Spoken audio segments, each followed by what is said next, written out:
So what are we making today, Anya? Hamburgers. Hamburgers.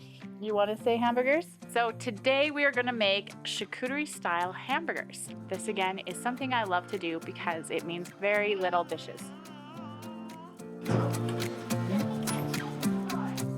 I always make homemade buns for my hamburgers.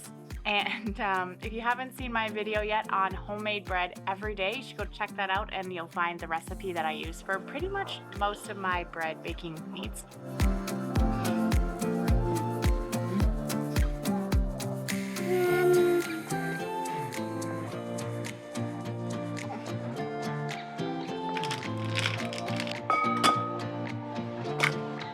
Oh, just like Daddy.